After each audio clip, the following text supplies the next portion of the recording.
Bom dia, senhoras e senhores. Verificado o quórum regimental estabelecido no artigo 52 do Regimento Interno do Conselho de Recursos Tributários do Estado do Ceará e amparado pela Portaria 158, de 12 de junho de 2020, que regulamenta a realização de sessão de julgamento não presencial por meio de videoconferência, eu, Manuel Marcelo Augusto Marques Neto, presidente desta sessão de julgamento, declaro aberta a 32ª sessão ordinária virtual realizada por videoconferência da primeira Câmara de Julgamento do Conselho de Recursos Tributários do Estado do Ceará. Fortaleza, 10 de novembro do ano de 2020. Presentes os conselheiros que compõem esta Câmara: doutor José William Falcão de Souza, doutora Antônia Helena Teixeira, doutora Mônica Maria Castelo, doutor Pedro Jorge, doutor Fernando Martins, doutor Carlos César Quadros Pierre. Presente o Procurador do Estado, doutor Matheus Gena Neto. Presente Secretaria dos Trabalhos, a senhora Evaneide Duarte Vieira. Iniciada a sessão, indago aos conselheiros se receberam uma resolução enviada para apreciação e revisão por parte dos senhores. E conforme estabelece o artigo 14, essa resolução foi posteriormente encaminhada ou reencaminhada para o conselheiro para os ajustes necessários. Passo a palavra a Evaneide, que fará a leitura dos processos, das resoluções que retornaram com as observações dos senhores. Com a palavra, Evaneide. Bom dia, senhor presidente, bom dia, senhor procurador, senhores membros. Senhor presidente, foi enviado somente a resolução referente ao processo 3337/2018, auto de infração 2018-04595, da relatoria da doutora Antônia Helena Teixeira Gomes. Indago, senhores, alguma correção, algum ajuste a ser feito? Se não consta nenhuma observação, aprovada. Passo a palavra agora a Evaneide para a leitura da ata da 31ª sessão ordinária, também que foi enviada ontem para os senhores para as observações pertinentes. Com a palavra, Evaneide. Ata da 31ª sessão ordinária virtual, realizada por videoconferência na primeira Câmara de Julgamento do Conselho de Recursos Tributários do Estado do Ceará do ano 2020. Aos 9 dias do mês de novembro do ano 2020, às 8h30, verificado o quórum regimental, estabelecido no artigo 52 do Regulamento CRT, amparado pela Portaria 158, de 12 de junho de 2020, que regulamenta a realização de sessão de julgamento não presencial por meio de videoconferência, foi aberta a 31ª sessão ordinária virtual da primeira Câmara de Julgamento do Conselho de Recursos Tributários do Estado do Ceará, sob a presidência do Dr. Manuel Marcelo Augusto Marques Neto.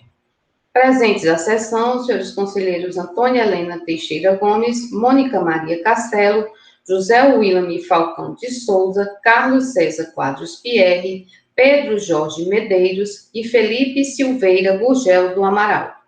Presente à sessão, o senhor Procurador do Estado, doutor Matheus Viana Neto. Iniciada a sessão, o senhor presidente indagou aos conselheiros se esses receberam as resoluções descritas pela secretária. Da relatoria do doutor Pedro Jorge Medeiros, processo de número 1690/2018, auto de infração 2018-01292. Processo 3023/2018, auto de infração 2018-04210. Processo 3024/2018, auto de infração 2018-04212. Da relatoria do Dr. José William Falcão de Souza, relator designado, processo de número 5478/2017, auto de infração 2017-14749. Da relatoria de Diana da Cunha Moura, processo de número 3396/2018, auto de infração 2018-07091. Não havendo sugestões de correção para as resoluções elencadas, as mesmas foram homologadas. As sugestões de correção referente à ata da 30ª sessão ordinária foram adicionadas e a respectiva ata foi lida em sessão e devidamente aprovada. Em seguida, o presidente deu início à sessão. Ordem do dia. Processo de recurso número 3176/2018, auto de infração 2018-06321, recorrente Aliança Navegação e Logística Limitada. Recorrido célula de julgamento de primeira instância. Conselheiro relator, Felipe Silveira Gurgel do Amaral. Decisão: a primeira Câmara de Julgamento do Conselho de Recursos Tributários, após conhecer do recurso ordinário interposto, resolve por decisão unânime acatar a preliminar de decadência suscitada em sessão, referente ao período de janeiro a dezembro de 2012, com fundamento no artigo 173, inciso 1, do CTN, modificando a decisão de procedência proferida em julgamento singular, para julgar pela extinção processual, nos termos do voto do conselheiro relator, em conformidade com manifestação oral do representante da douta Procuradoria-Geral do Estado e contrário ao parecer da Assessoria Processual Tributária. Processo de recurso número 3177/2018, auto de infração 2018, 06323, recorrente Aliança Navegação e Logística Limitada. Recorrido célula de julgamento de primeira instância. Conselheiro relator, Felipe Silveira Gurgel do Amaral. Decisão: a primeira Câmara de Julgamento do Conselho de Recursos Tributários, após conhecer do recurso ordinário interposto, resolve por decisão unânime acatar a preliminar de decadência suscitada em sessão, referente ao período de janeiro a dezembro de 2012, com fundamento no artigo 173, inciso 1 do CTN, modificando a decisão de procedência proferida em julgamento singular para julgar a extinção processual, nos termos do voto do conselheiro relator, em conformidade com manifestação oral do representante da douta Procuradoria-Geral do Estado e contrário ao parecer da Célula de Assessoria Processual Tributária. Processo de número 3770/2018, auto de infração 2013-14337, recorrente Cooperativa Central dos Produtores Rurais de Minas Gerais. Recorrido célula de julgamento de primeira instância. Conselheira relatora, Antônia Helena Teixeira Gomes. Decisão: a primeira Câmara de Julgamento do Conselho de Recursos Tributários, após conhecer do recurso ordinário interposto, resolve por unanimidade de votos negar provimento para confirmar a decisão proferida em primeira instância, para julgar procedente o auto de infração nos termos do voto da conselheira relatora, em conformidade com os termos do parecer da Assessoria Processual Tributária, referendado em manifestação oral pelo representante da douta Procuradoria-Geral do Estado. Processo de recurso número 4101/2017, auto de infração 2017-05515. Recorrente BAMAC S.A. Bandeirantes Máquinas e Equipamentos. Recorrido célula de julgamento de primeira instância. Conselheira relatora, Antônia Helena Teixeira Gomes. A primeira Câmara de Julgamento do Conselho de Recursos Tributários, após conhecer do recurso ordinário interposto, resolve por decisão unânime afastar a preliminar de decadência suscitada pela parte referente ao período de janeiro a abril de 2012. Com fundamento no artigo 173, inciso 1 do CTN, resolve ainda, por unanimidade de votos, dar provimento ao recurso para reformar a decisão de parcial procedência proferida no julgamento singular e julgar improcedente o auto de infração, nos termos do voto da conselheira relatora, em conformidade com manifestação oral do representante da douta Procuradoria-Geral do Estado. Decisão com fundamento diverso do emanado pelo parecer emitido da Célula de Assessoria Processual Tributária. Era isso, senhor presidente.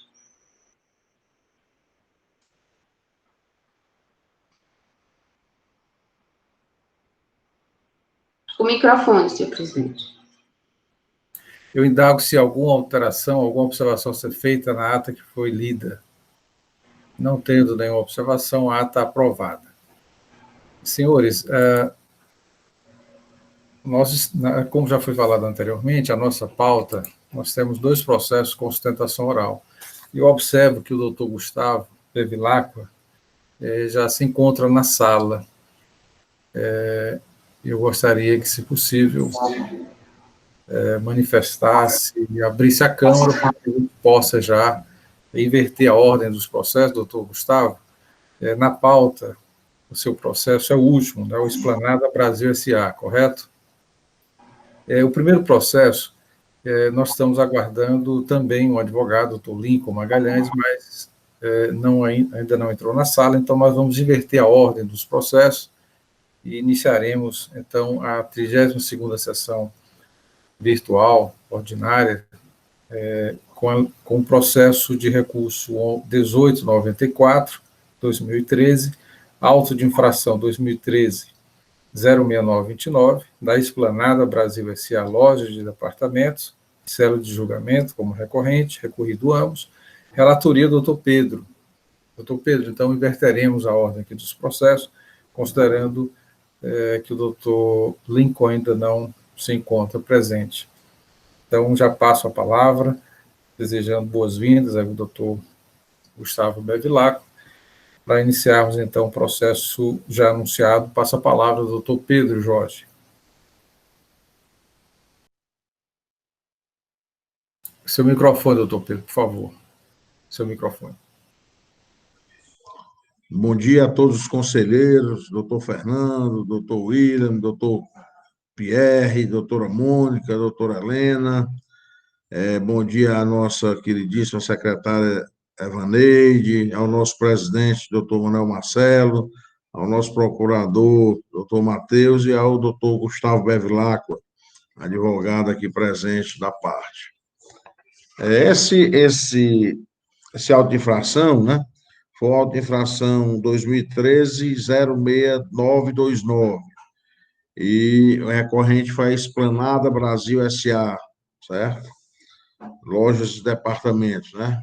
E a célula de julgamento de primeira instância, tiveram os dois, no caso, os dois recursos, né? A presente demanda consiste em auto de infração lavrado para cobrança de ICMS no valor de R$ 94.888,41 e de multa de igual valor, nos termos trazidos no auto de infração. Falta de recolhimento de ICMS antecipado decorrente de aquisição interestadual de mercadoria. O contribuinte fiscalizado, ora fiscalizado, foi intimado a comprovar o recolhimento do ICMS antecipado, discriminado no sistema COPAF, através do termo de intimação do número 2013-01227. O contribuinte não comprovou o recolhimento do valor apresentado. Dessa forma, lavramos o presente auto de infração. O período da infração foi de 1 de 2008 a 12 de 2008, né? Foi aplicada a penalidade prevista no artigo 123.1c da Lei 12.670. A autuada apresentou impugnação, alegando decadência parcial dos autos em relação aos períodos anteriores ao mês 4 de 2008, que a empresa afirma que a empresa possui termo de acordo, FDI PCDM, número 633/2006, que dispensa a cobrança do ICMS antecipado nas aquisições oriundas do Sul e Sudeste, e que o ICMS antecipado não pode ser cobrado quando o imposto for recolhido nas saídas subsequentes. Pediu ainda o reenquadramento da penalidade para a prevista no artigo 123-D da Lei 12.670.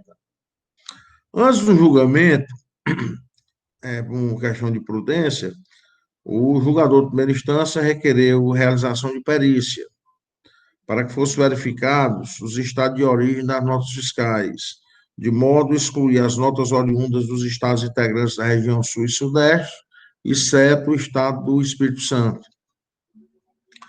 O laudo pericial concluiu que algumas notas fiscais relacionadas pelo auditor não cabiam à cobrança de ICMS antecipado, por se tratar de notas emitidas por estabelecimento industrial, conforme determina o termo de acordo 633/2006, cláusula segunda, e cláusula segunda, terceira e cláusula quinta, né? A nota fiscal número 40.295, que apesar de ter sido emitida por uma empresa comercial, foi oriunda da região Sudeste, do estado de São Paulo. Também não cabe a cobrança do ICMS antecipado. Em análise de primeira instância, o julgador julgou o auto de infração parcialmente procedente, adotando os novos valores encontrados no laudo pericial, bem como reenquadrou a penalidade para previsto no artigo 123.1d da Lei 12.670, utilizando a súmula 6 do CONAD. Caracteriza também um atraso de recolhimento, o não pagamento do ICMS apurado na sistemática de antecipação e substituição tributária pelas enteradas, quando as informações constarem nos sistemas corporativos de dados da Secretaria da Fazenda, aplicando o artigo 123.1d da Lei 12.670. Isso aqui é a súmula 6. Ressalta-se que foi afastado o argumento da decadência parcial, trazido pelo contribuinte, devido o julgador ter considerado que não houve recolhimento do imposto para fim de cálculo de decadência. A decisão ficou sujeita ao reexame necessário. O contribuinte apresentou, além do reexame necessário, natural, o contribuinte apresentou o recurso ordinário, no qual ele defende que não há ICMS antecipado a ser recolhido, por não havia a tomada de créditos, e por ocasião da saída teria sido efetuado o recolhimento do imposto. Aí isso foi para a assessoria processual tributária, né?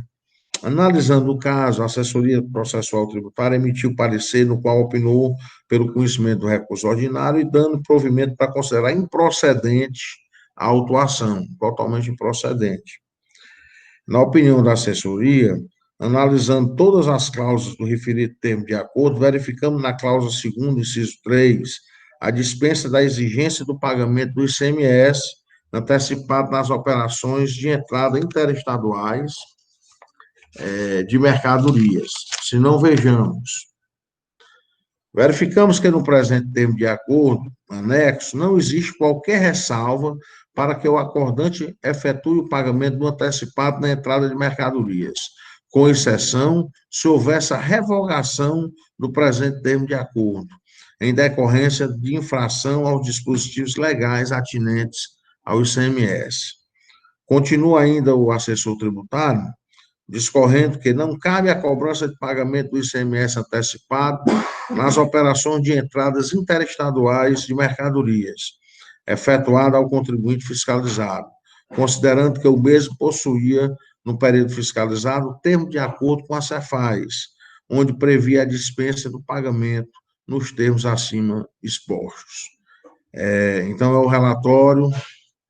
Eu passo aqui a palavra para o nosso procurador, doutor Matheus. Obrigado, doutor Pedro Jorge. Da forma regimental, passo a palavra ao doutor Matheus Viana Neto, representante da PGE, para suas considerações.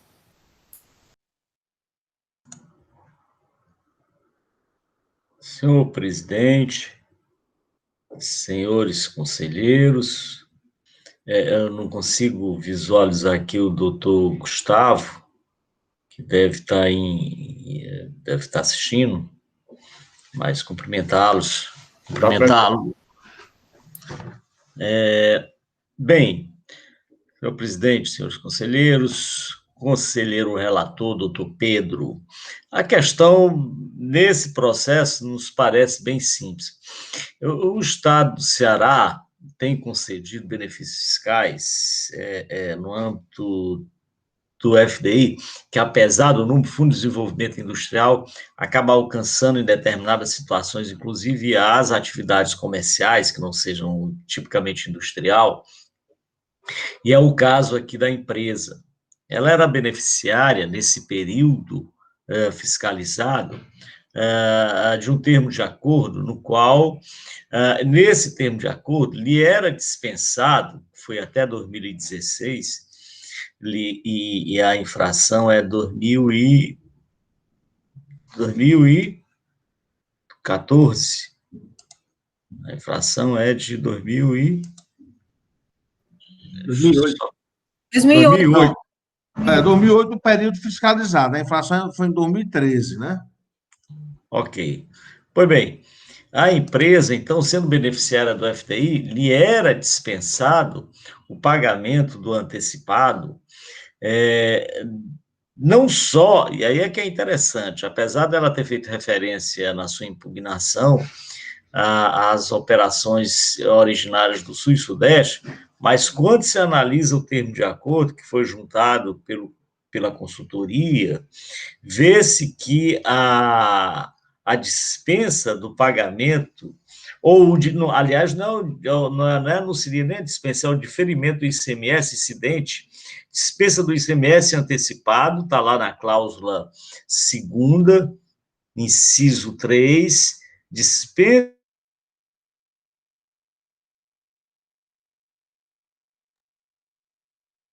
Portanto, alcança a essa dispensa do pagamento do ICMS antecipado, alcança não só as operações provenientes do Sul e Sudeste, mas todas as operações. Razão pela qual não poderia ser de outro modo, entendeu a consultoria, e é nesse sentido que a Procuradoria também entende, que o caso é de improcedência da acusação fiscal. Portanto, a Procuradoria sugere, sem mais delongas, senhor presidente, senhores conselheiros, o provimento do recurso interposto pela recorrente para declarar a nulidade, a invalidade da ação fiscal. É isso. Obrigado, doutor Matheus. Da forma regimental, passo a palavra ao doutor Gustavo Vilac, representante da empresa. Com a palavra. Bom dia, presidente. Bom dia, senhores conselheiros. Bom dia, representante da PGE, doutor Matheus.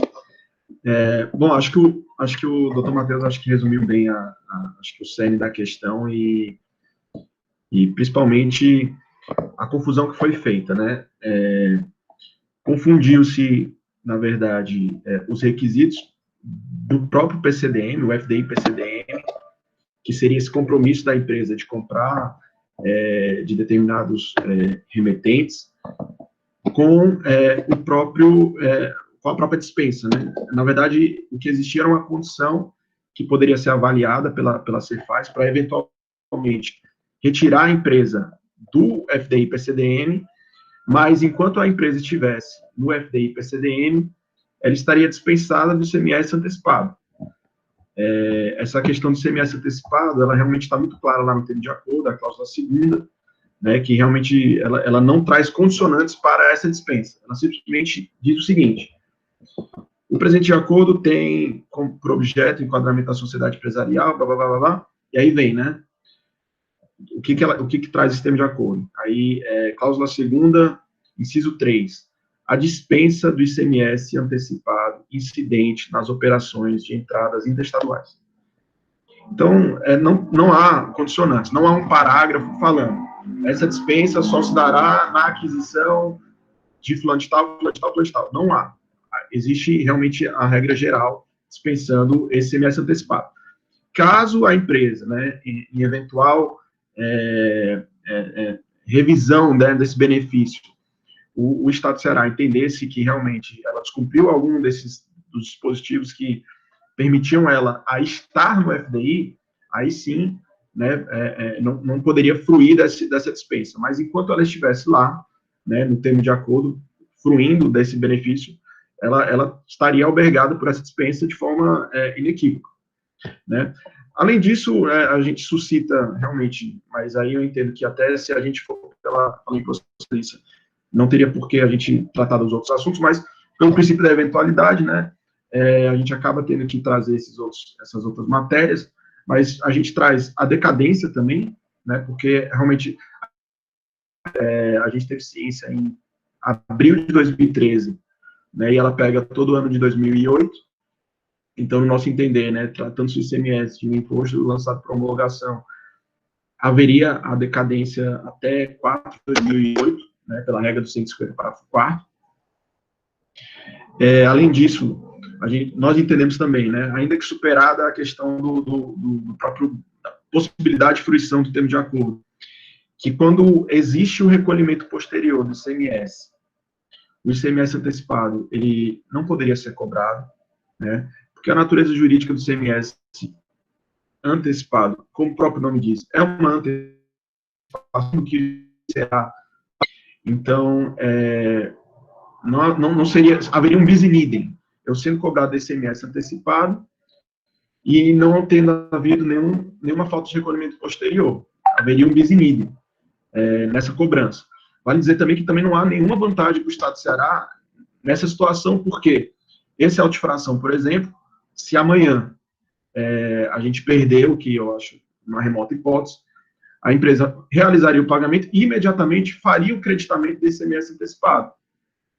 Porque o artigo 771, ele fala, o creditamento se dará após o recolhimento. Então, havendo pagamento de ICMS antecipado, ainda que por lavatura de auto-infração, ele imediatamente se tornaria crédito para a empresa. Então, também, isso só reforça, né, que esse antecipado, realmente, ele é uma mera antecipação e não há prejuízo na falta desse recolhimento, né. O que a gente poderia cogitar, e é assim que, analogamente, a Receita trata a questão do recolhimento das estimativas de imposto de renda. É interessante trazer esse raciocínio, porque eu acho que se amolda bem, realmente, a questão do ICMS antecipado.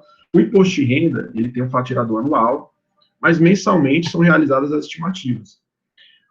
O CARF já tem uma súmula 82, que fala que, após o encerramento do ano calendário, que é o fatirador, né, você apura a renda ao longo do ano, é incabível o lançamento para cobrança de estimativas não recolhidas.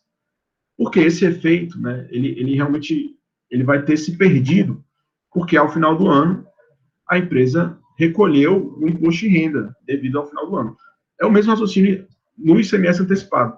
Ao final, né, passado o período de apuração ali do antecipado, o mês, a competência, quando passou as mercadorias, se houve o pagamento da competência do ICMS, não haveria por que cobrar esse antecipado. Ainda mais porque não houve o creditamento também, né? A situação nossa era que não houve o creditamento desse ICMS antecipado e eu recolhi esse ICMS ao final do mês, nas saídas. Então, essa cobrança de ICMS antecipado, ela realmente revelaria um bis in idem, né?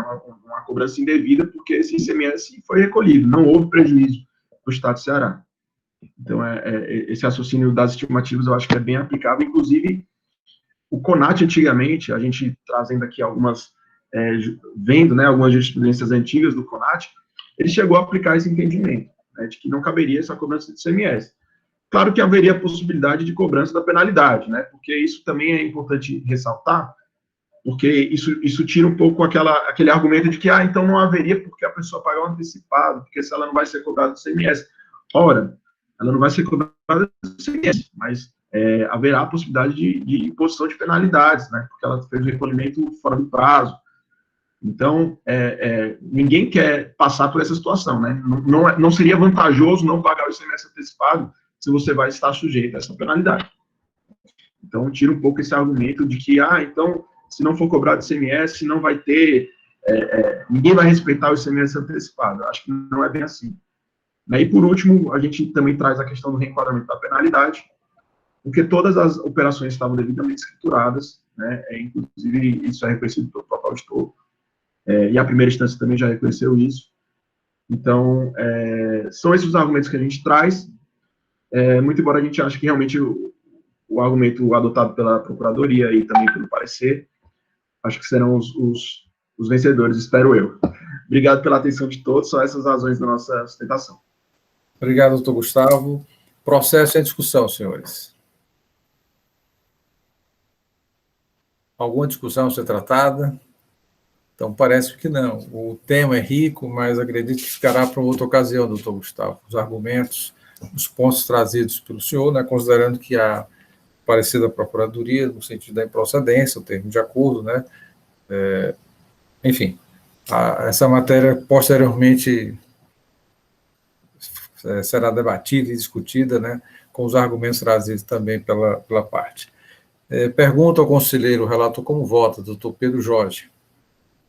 Presidente, eu voto pelo conhecimento do recurso ordinário, né, e dando provimento para declarar improcedente o auto de infração, de acordo com a assessoria processual tributária e o procurador e a procuradoria em sessão.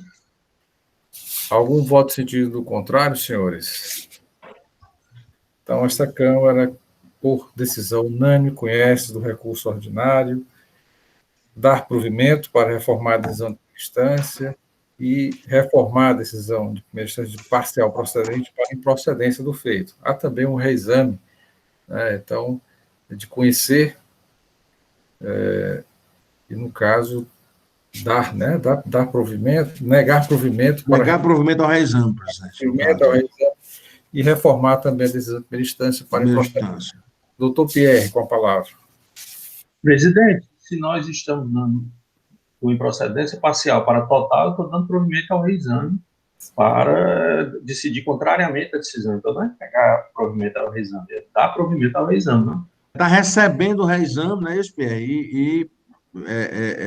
Dando provimento ao reexame, porque eu ficando na decisão de primeiro grau. Exato, Ok. Bom, vai constar em ata que a decisão. Agradeço a participação do doutor Gustavo aqui na nossa sessão. E se Obrigado quiser a todos. conosco, fique à vontade. Obrigado. Senhores, dando prosseguimento à nossa sessão, vamos para os 2 processos da Laminax, comércio de vidros e laminados, da relatoria do doutor Carlos César Quadros Pierre, processo 2746/2018, auto de infração 2018-05095, e o processo 2637/2018, auto de infração 2018-05097, em que é recorrente a Laminax, recorrido será julgamento de primeira instância, a indicação de procedência do feito fiscal no julgamento singular, e também pela consultoria, pela célula de assessoria processual tributária. Trata-se de um levantamento onde o primeiro processo é omissão de entrada e o segundo processo é omissão de saída. Passo a palavra ao doutor Carlos César Quadros Pierre para relato dos processos anunciados. Bom dia, presidente. Bom dia, senhores conselheiros, senhoras conselheiras. Bom dia, doutor. Bom dia também ao ilustre procurador do Estado, doutor Matheus Viana. Bom, o caso em questão da Laminax se refere ao período de janeiro a dezembro de 2016 e trata de um lançamento de cobrança de ICMS, de uma omissão de entrada em que se cobra o ICMS substituição tributária, certo? E a multa do 123.3S. No caso, em um extenso relatório, a fiscalização, ela indica a omissão de entrada de espelhos e kits. A omissão de entradas decorre de levantamento quantitativo de estoque de mercadoria, foi realizado o levantamento quantitativo de estoque no período de 2016, sendo constatada a omissão de entrada de mercadoria sujeita à substituição tributária. Cuida ressaltar que a fiscalização tratou reiteradas vezes de intimar o contribuinte a apresentar uma série de documentos.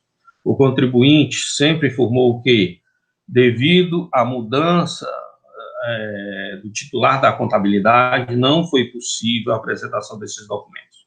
Foram reiteradas intimações para o contribuinte, e todas elas vieram com a mesma argumentação de que não podia se dar resposta quanto a nada, em razão da impossibilidade de obtenção de documentação com o antigo contador. Por ocasião da sua defesa, o contribuinte alega, basicamente, 3 coisas. O contribuinte fala que, nesse levantamento de estoque, deveriam ser levadas em consideração as perdas de 12,52%, tendo em vista, certo? Que há, inclusive, um parecer, um laudo que ele apresenta, indicando que sempre há perda. E que há também um erro na fiscalização, porque ela utiliza, como ela não tem toda a documentação necessária, ela utiliza o peso dos espelhos para fazer o seu levantamento, certo? Então, tem a questão de milímetros, em que ele é duplicado e o contribuinte informa que há um erro nessa duplicação, certo? No caso aqui, a omissão de entrada são de espelhos e kits.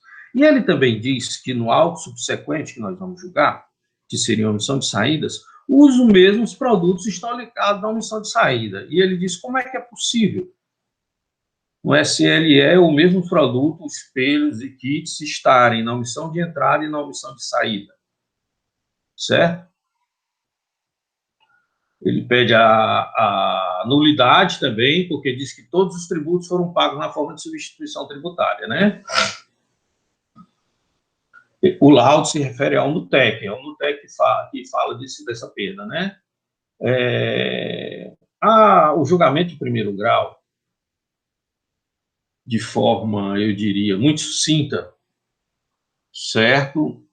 Diz que o contribuinte não traz elementos que afastem a autuação e mantém a autuação. Não se manifesta quanto ao laudo do NUTEC, não se manifesta quanto à questão que os mesmos produtos, espelhos e kits estão na omissão de saídas, e também não se manifesta sobre a questão do peso. Ele diz que só estão presentes, o contribuinte não apresenta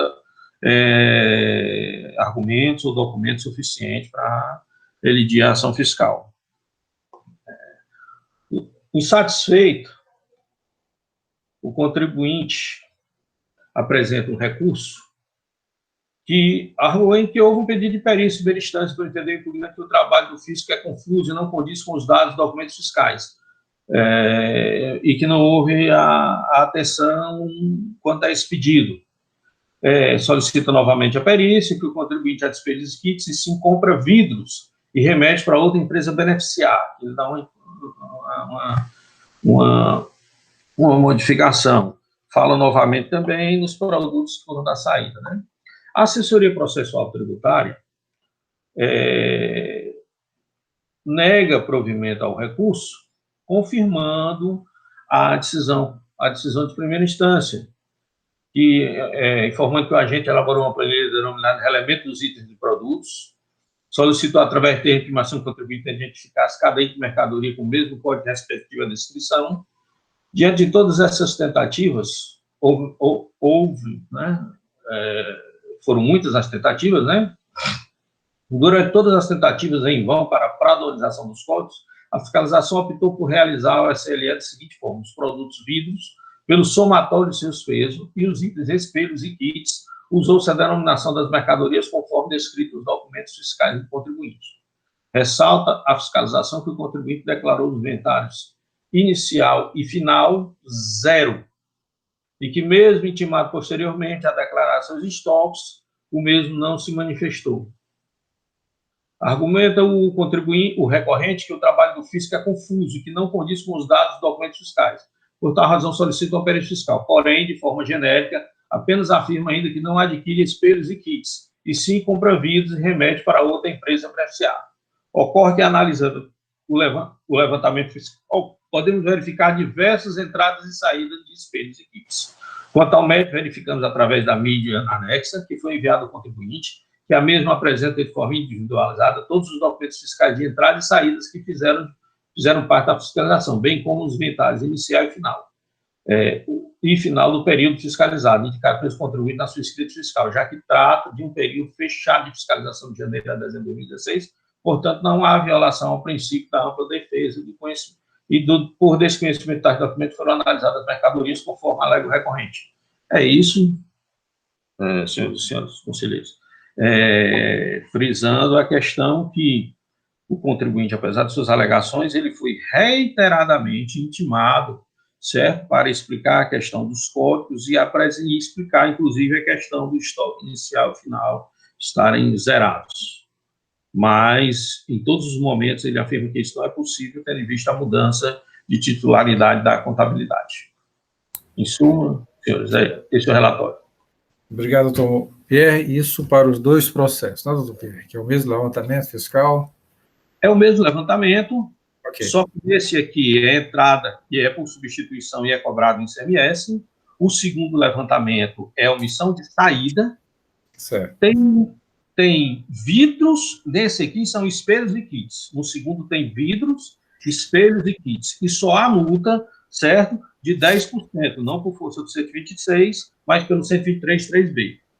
Sim. Ok. Obrigado, doutor Pierre, pelo esclarecimento. Da forma regimental, passa a palavra ao doutor Matheus Viana.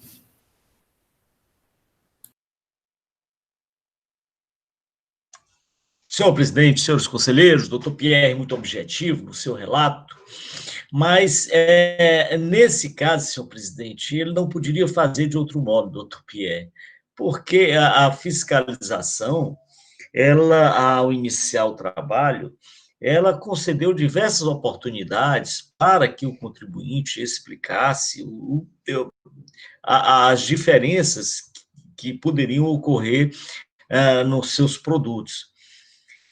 Nós sabemos que quando a empresa, quer seja comercial ou mesmo industrial, ela recebe de outra indústria os espelhos que são produzidos, ela normalmente não vende esses espelhos da forma que os recebe. Ela os recorta para fazer a entrega de acordo com os padrões exigidos pelo seu cliente. Ela só faz sua entrega do jeito que recebeu quando ela é um atacadista e não vende a consumidor final. O que nos parece que não é o caso aí, que ela vende inclusive kits. Ora, esses kits que ela vende decorrem provavelmente de aquisições que ela fez de espelho e, como ela diz, até mandou esses espelhos serem, esses vidros, esses insumos serem beneficiados por terceiro.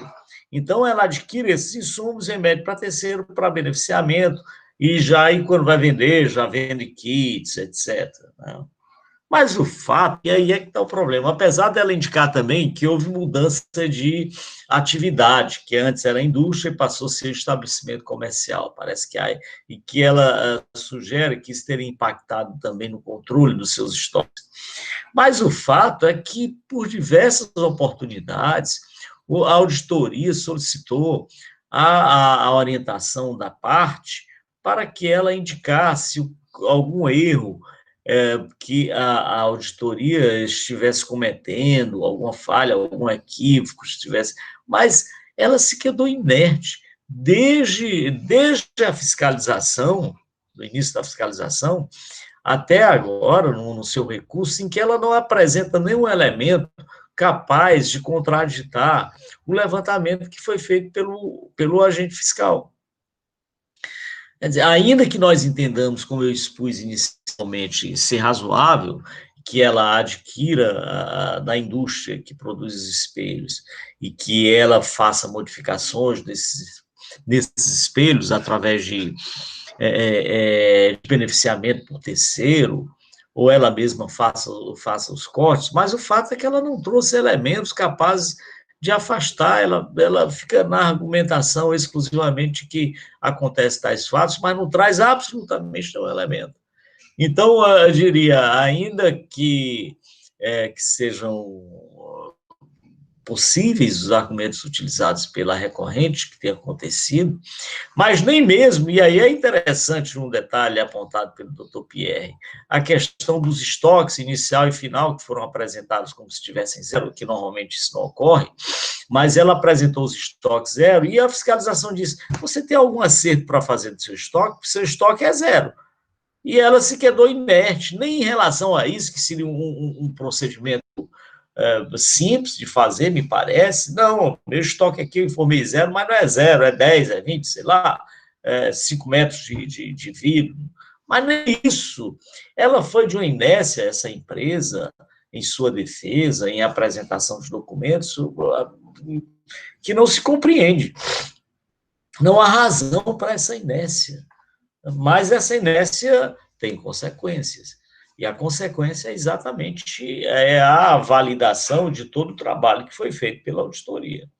Como se questionar o trabalho da auditoria se a parte não traz nenhum elemento e se mostra absolutamente omissa quanto à sua defesa?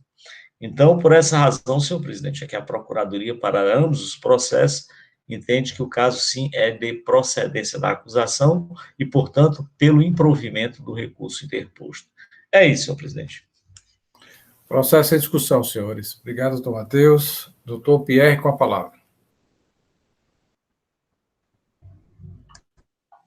Compartilho inteiramente com os argumentos do doutor Matheus. Contudo, eu quero ressaltar uma questão que eu gostaria de ouvir os meus colegas conselheiros. Bom, O contribuinte, ele anexa um estudo do NUTEC, que diz que há perdas no processo produtivo de 12,52%. Para a omissão de entrada, eu não vejo muito sentido nessa perda. Você perdeu antes mesmo de entrar, mas é um processo produtivo. Mas para a omissão de saída seria necessária a verificação maior, tendo em vista, inclusive, esse estudo que ele apresenta, né? Ele diz também que, mesmo sem ele apresentar documentação nenhuma, o fiscal, quando ele foi fazer os seus cálculos, ele pegou o peso dos vidros e ele fez uma divisão. Ele fez uma divisão, por exemplo, o vidro de 3 milímetros,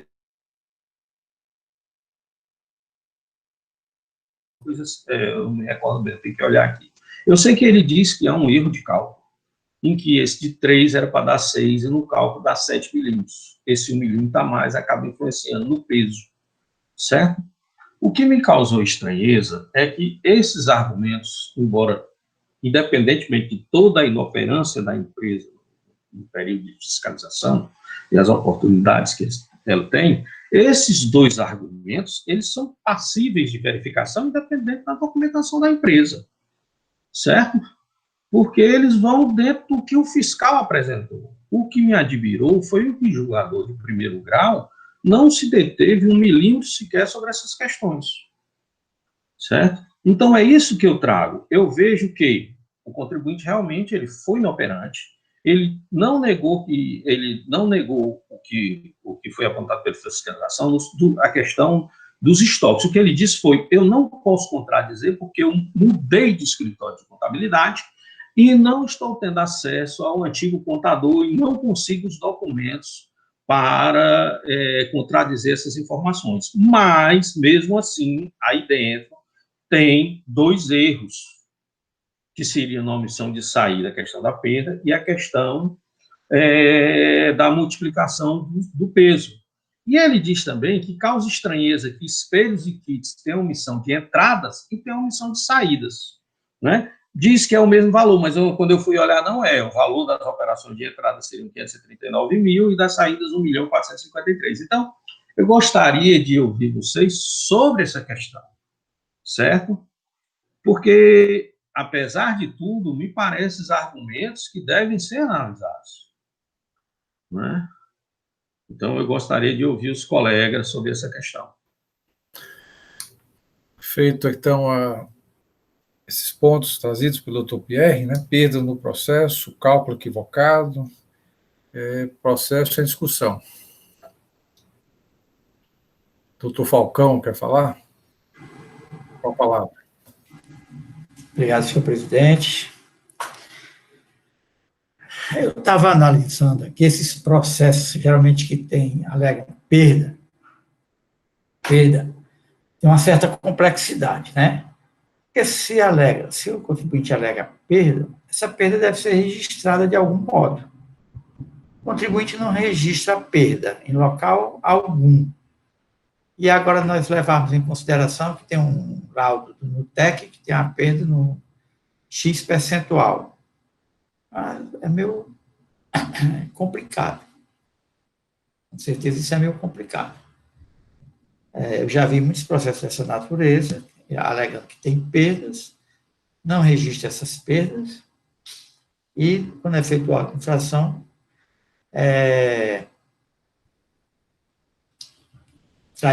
traz como argumento, né, de defesa. O segundo, o conselheiro Pierre falou aí, mas eu não consegui alcançar aqui, dizer que a omissão de entradas e saída para o mesmo produto. Efetivamente, deve ter algum problemazinho aí, eu não consegui ver aqui.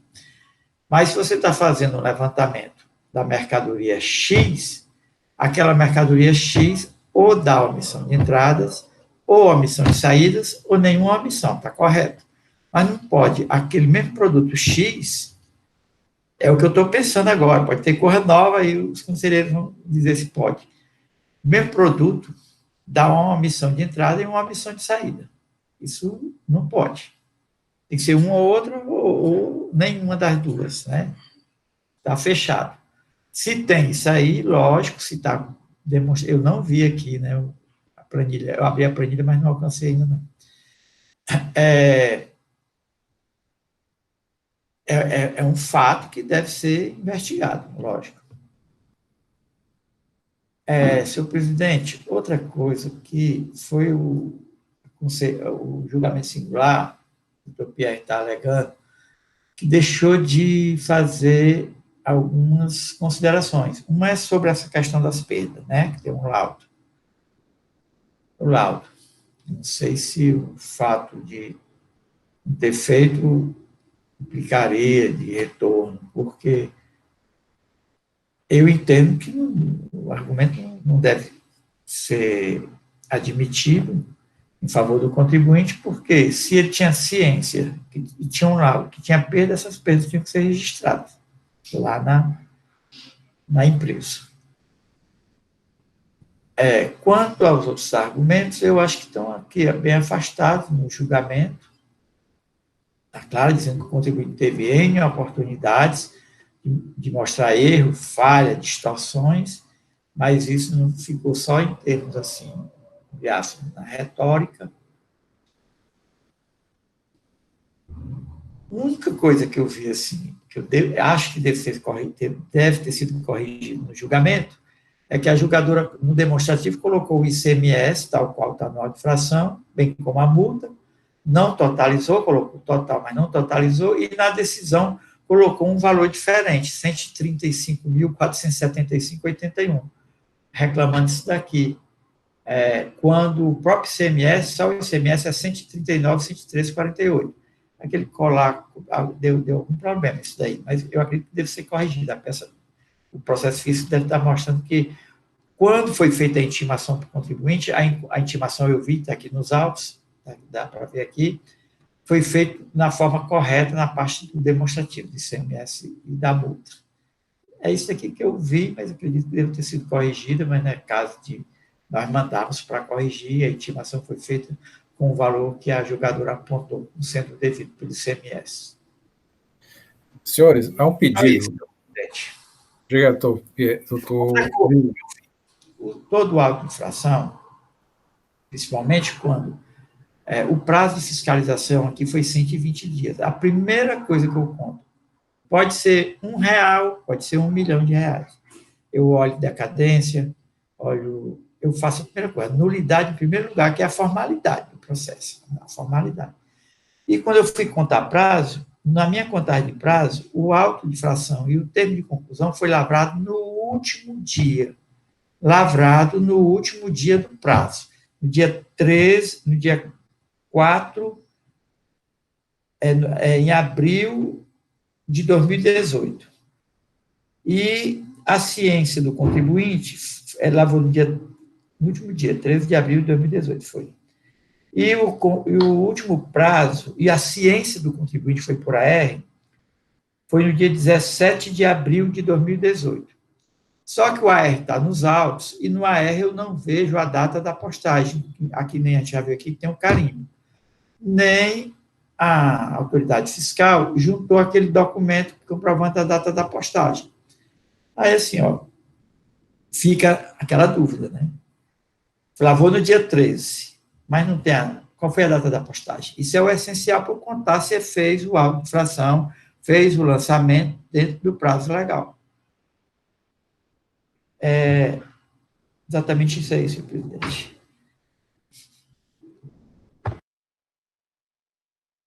Obrigado, William.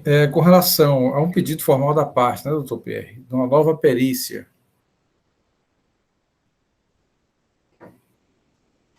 O seu microfone.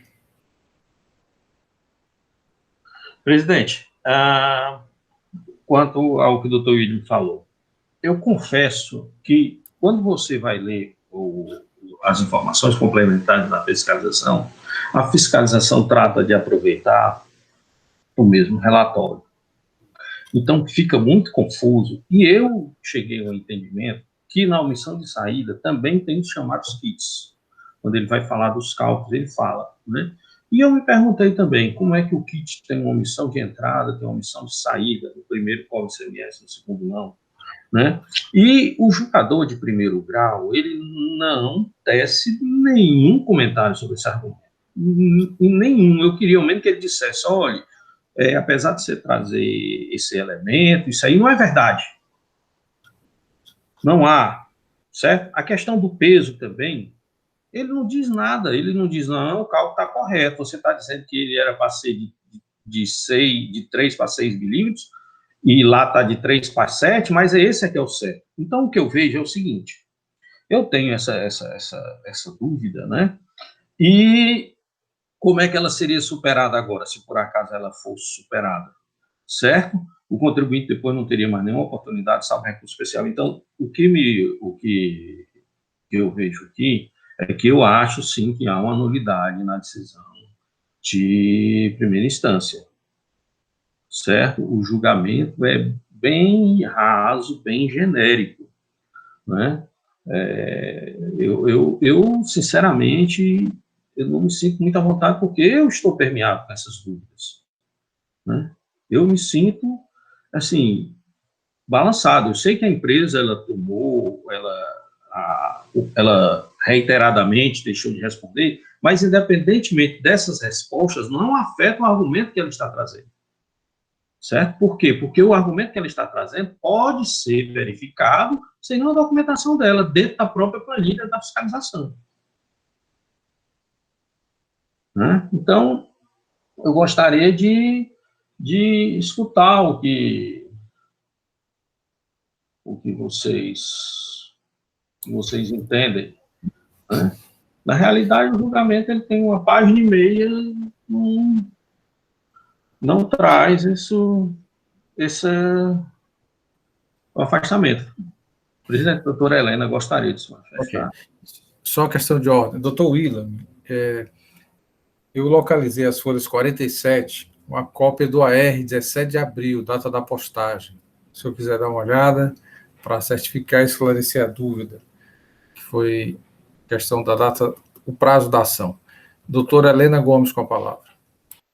Senhor presidente, essa observação do Dr. Pierre, eu estava aqui lendo o julgamento singular e eu hei de concordar com ele e em outros julgados em que nós nos deparamos com esse mesmo, com essa mesma situação de julgamentos feitos de uma forma genérica, sem realmente a apreciar as questões pontuadas pela parte, a gente entendeu pela nulidade do julgamento e o retorno para que fossem apreciados todos os argumentos da parte. Na verdade, quando a gente vai aqui para a fundamentação do auto de infração, a julgadora, ela não se manifesta mesmo sobre essas questões pontuadas, ela apenas diz que o contribuinte não foi denunciado para omitir o fisco, mas nada modifica a infração descrita, o contribuinte argue erros sistêmicos na operacionalização, porém não descreve com clareza possíveis erros. Né, eu acho aqui que ele descreveu, ele trouxe a questão das diferenças, ele trouxe a questão também, teve outra questão, foi a diferença, doutor Pierre, qual foi a outra questão colocada por ele? Ele traz 3 questões, as questões das perdas, omissão de entrada e omissão de saída ao mesmo tempo. Isso, do mesmo produto, né, e realmente isso aqui, a gente vê que no julgamento singular, ela só diz que a empresa não trouxe aos autos nenhuma prova, nenhum dado material que tivesse o condão de aliviar a acusação apontada, que a pressão investe o ônus da prova e repete aqui o tempo todo que a parte não trouxe elementos que pudessem negar o trabalho da auditoria, única e exclusivamente. Então, assim, eu confesso que eu também me acosta com o entendimento do Dr. Pierre de que esse julgamento, ele está muito genérico. É aquela coisa assim, é um julgamento, é uma peça que pode ser utilizada para qualquer outro auto de infração, entendeu? Porque ele realmente não traz contraposições ou fundamentação para o indeferimento dos argumentos da parte. Então, eu também entendo que essa análise do julgado singular, ele foi feito de uma forma muito genérica e carece de apreciação dos argumentos da parte em relação a esses pontos aí colocados na impugnação. Por isso, eu entendo que realmente ele deveria retornar para nova apreciação.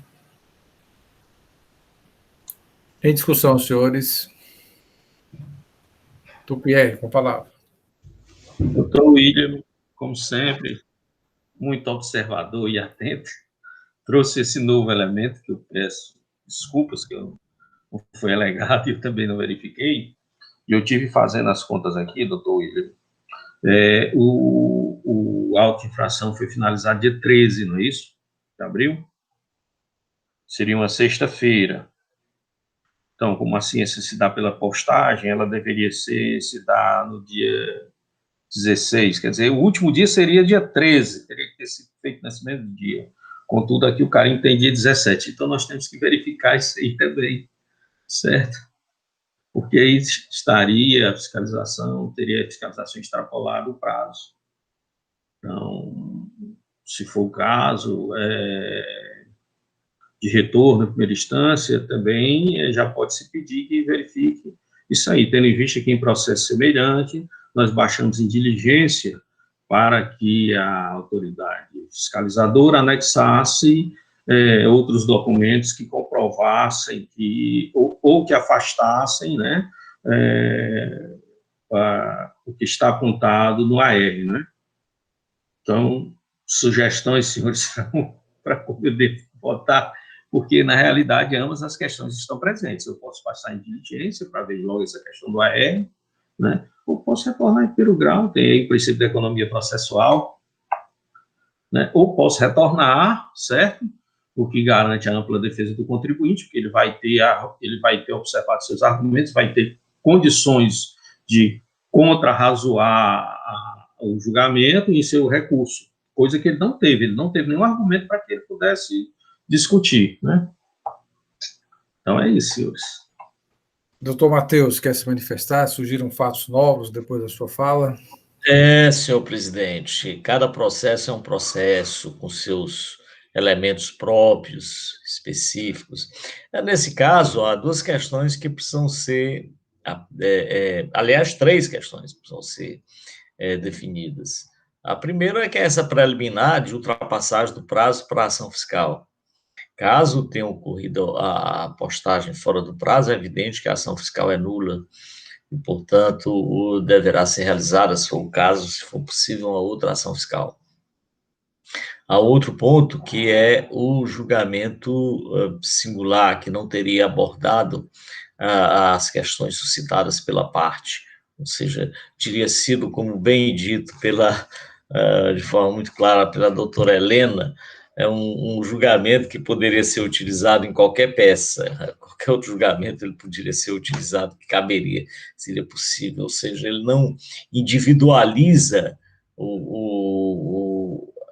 a sua análise, ele faz uma análise genérica, e no julgamento de um auto de infração, da análise de um auto de infração, de uma acusação, ela tem que ser específica, não dá para ser genérica. A generalidade não cabe nas acusações, em qualquer tipo de acusação, quer seja no âmbito penal, administrativo, civil, a generalização é incabível. E, portanto, se o julgamento singular for genérico, ele é inválido. E, finalmente, a questão, que me parece que é importante, da economia processual, se nós poderíamos já analisar, se fosse o caso, a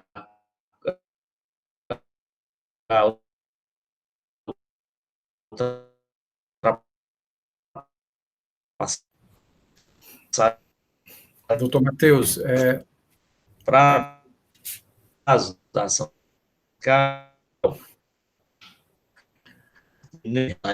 para julgamento em primeira instância.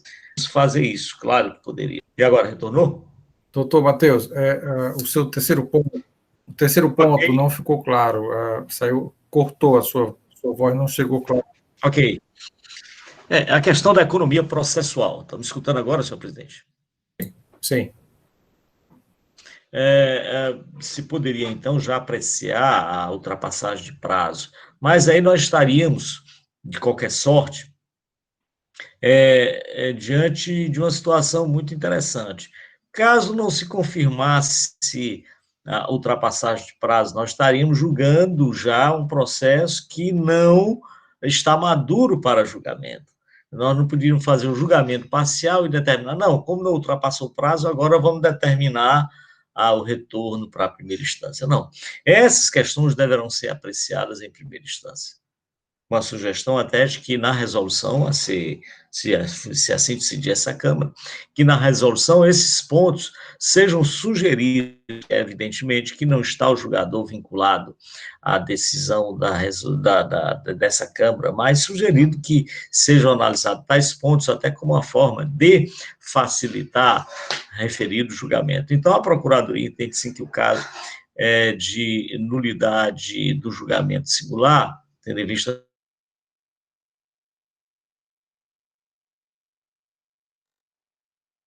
para que lá seja proferido um novo julgamento. É isso, senhor presidente.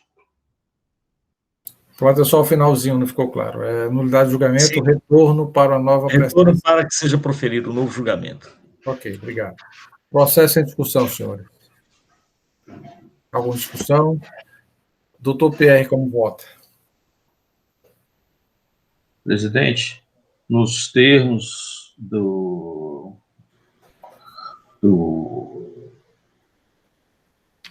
da opinião emitida em sessão pela Procuradoria, eu entendo pela nulidade de julgamento de primeiro grau e o seu retorno, cuidando de destacar que farei na resolução uma observação quanto a essa questão de prazo, com sugestão de verificação deste fato.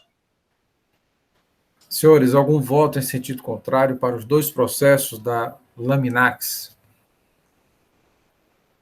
Não tendo nenhum voto contrário, esta Câmara, por decisão unânime, conhece do recurso, dá provimento no sentido de julgar nulo o julgamento de primeira instância e retorno dos dois processos para uma apreciação e fundamentação, né, nos termos do artigo 50 da Lei 15.614 de 2014, observando também a contagem de prazo da ação fiscal. Senhores, temos mais um processo e eu sugiro um intervalo de 10 minutos. Nesse intervalo, nós vamos entrar em contato com o advogado, representante da parte. Evaneide já tentou no início da sessão, não obtivemos resposta, não é isso, Evaneide? E vamos fazer uma nova tentativa, considerando que ele foi regularmente intimado. Então, um intervalo de 10 minutos, retornaremos com alguma informação sobre o primeiro processo da pauta, Brasex Comercial Exportadora Limitada.